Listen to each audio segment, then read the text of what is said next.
Pernah dengar tak kisah pasal orang halus yang kononnya tinggal dalam hutan, atas gunung atau mungkin juga kat sebelah rumah kita je? Hari ni kita nak bongkar misteri di sebalik salah satu watak paling ikonik dalam cerita rakyat Nusantara, Orang Bunian.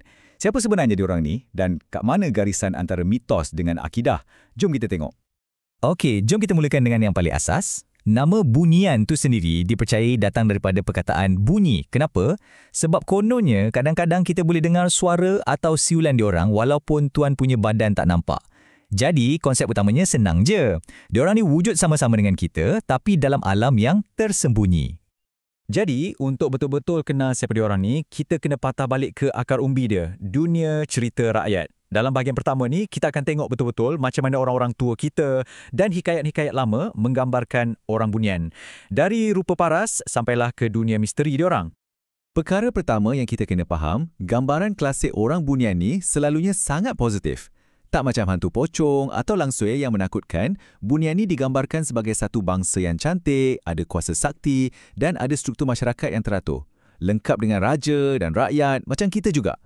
Banyak cerita yang sebut pasal kebaikan diorang, macam tolong orang sesat dalam hutan lah, atau bantu orang yang dalam kesusahan. Ini satu lagi bahagian yang menarik. Kat mana diorang tinggal?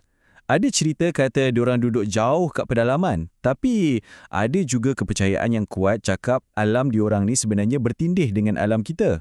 Pernah dengar tak orang tu cakap rumah yang kita nampak usang dan buruk tu mungkin sebenarnya istana megah dalam dunia diorang? Serang sejuk juga kan? Dan inilah antara plot twist yang paling popular dalam cerita-cerita ni. Konsep masa yang berjalan dengan sangat berbeza antara dua alam. Ia tunjukkan betapa gaibnya dunia diorang.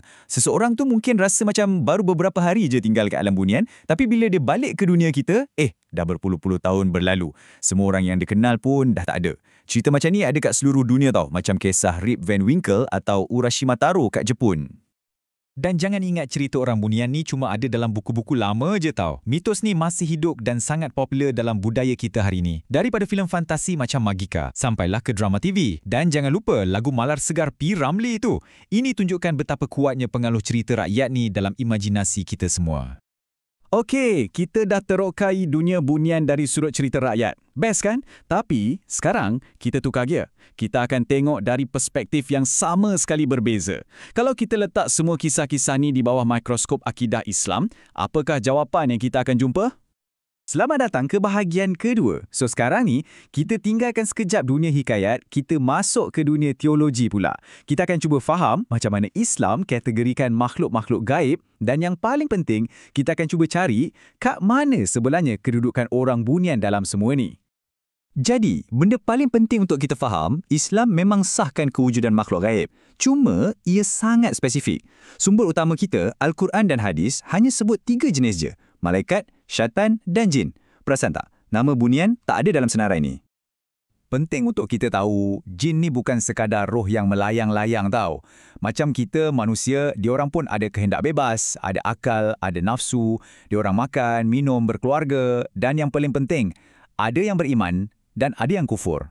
Ciri-ciri inilah yang buatkan diorang ni kategori makhluk yang paling dekat dengan gambaran Orang Bunian dalam cerita rakyat. Ini soalan paling besar dalam perbincangan kita. Kalau dah banyak sangat persamaan, adakah bunian yang kita dengar dalam cerita-cerita tu sebenarnya salah satu wajah atau manifestasi dari golongan jin? Kat sinilah kita nampak perbezaan paling ketara. Sebelah sini cerita rakyat, diorang lukiskan bunian ni macam satu spesies unik. Tapi bila kita tengok dari sudut pandang majoriti ulama Islam, sebab tak ada dalil khusus tentang bunian, fenomena ni ditafsirkan sebagai perbuatan atau penjelmaan jin.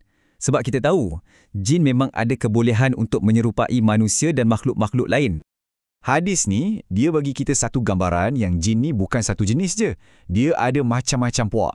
Dan cuba tengok golongan ketiga yang disebut tu, yang menetap dan berpindah randah. Cuba fikir sekejap, menetap dan berpindah randah. Tak ke bunyi dia sebiji macam Orang Bunian yang dikatakan ada kampung sendiri itu? Dan dari sini, kita jumpa satu lagi istilah yang lebih spesifik dalam kitab-kitab ulama. Diorang kategorikan satu jenis jin yang suka tinggal dekat-dekat dengan manusia, kadang-kadang dalam rumah kita sendiri sebagai golongan amir. Sifat golongan amir ni memang sangat sepadan dengan ciri-ciri Orang Bunian yang sering diceritakan dalam masyarakat kita. Okey, lepas kita dah faham perspektif Islam ni, kita sampai ke satu bahagian yang paling penting. Jadi, macam mana kita sebagai seorang Muslim patut letakkan kepercayaan kita pasal orang Bunyan? Hadis ni bunyinya memang tegas kan? Sebabnya walaupun cerita Bunyan ni nampak macam seronok je, tapi bila kepercayaan tu dah bawa kita pergi minta tolong, minta nombor ekor ke, atau apa-apa je lah dari makhluk gaib, kat situlah bahayanya. Benda ni boleh buka pintu kepada amalan khurafat dan yang paling besar, syirik. Jadi, jom kita simpulkan dalam 3 poin je. Senang nak ingat. Nombor 1, tak ada dalil khusus tentang Bunyan dalam sumber utama Islam. Nombor 2, fenomena Bunyan ni paling tepat difahami sebagai sebahagian daripada alam jin. Dan nombor 3, yang paling krusial, apa-apa bentuk pergantungan atau pemujaan terhadap makhluk macam ni adalah dilarang keras dalam Islam. Cerita rakyat kita simpan sebagai warisan budaya, tapi akidah mesti berpandukan wahyu.